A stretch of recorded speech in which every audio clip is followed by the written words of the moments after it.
So what is the golden ratio? You might hear this term thrown around in many different ways. Do not confuse it with the golden rule, which is to treat your neighbor as you would like to be treated yourself.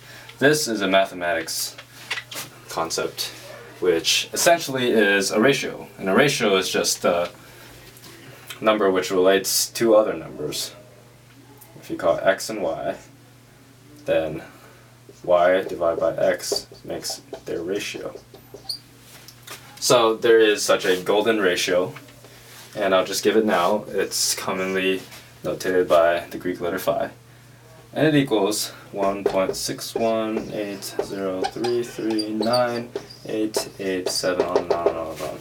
So it seems like an ordinary number. Well, this actually, from what it seems through research, is a very, very, very important number, because it shows itself to be aesthetically pleasing in some senses. It seems to describe a lot of intrinsic aspects of nature, and so on and so on. So there's a lot of different ways to write this number in mathematical expressions. One way is 1 plus rad 5 all over 2.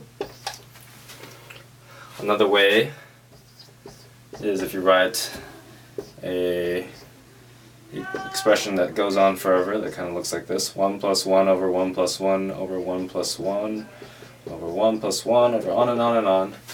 That equals our number. Another way to express the golden ratio is by this expression: the square root of 1 plus, the square root of 1 plus the square root of 1 plus the square root of 1 plus the square root of 1 plus on and on and on. And there are many different ways to write this, but essentially it comes from the idea that if you have A and B,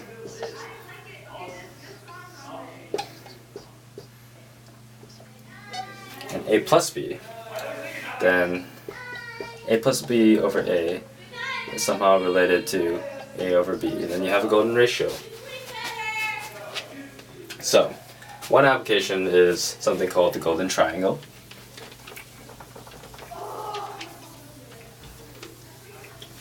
If you were to have an isosceles triangle, which means that these two sides are equal, and the angle here is 72 degrees, then let's say you make another isosceles triangle right here, such that the angle is still 72.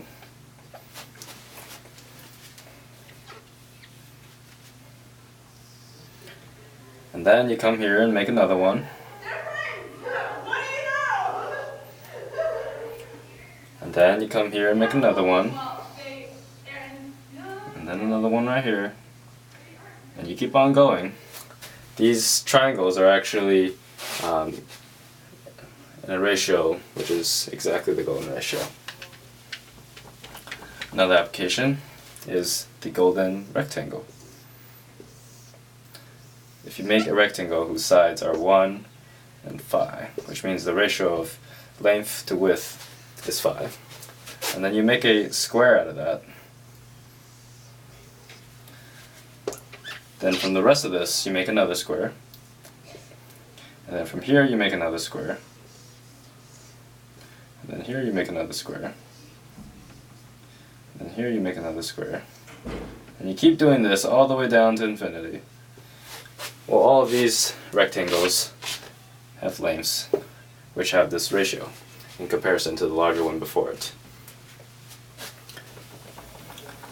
Another application is if you look at Fibonacci numbers, 1, 1, 2, 3, well, I'm going to write them actually upside down here. So 1, 1, 2, 3, 5, 8, 13, 21, 34.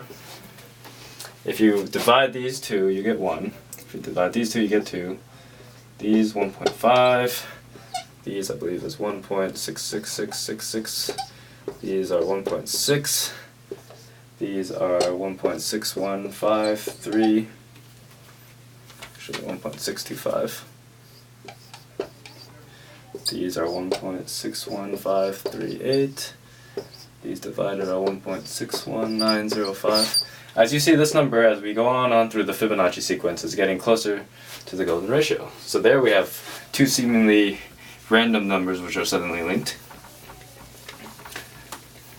So what about this golden ratio? Well, it's actually used a lot in architecture, for instance. We know that the Greek Parthenon, the spaces between these columns are actually,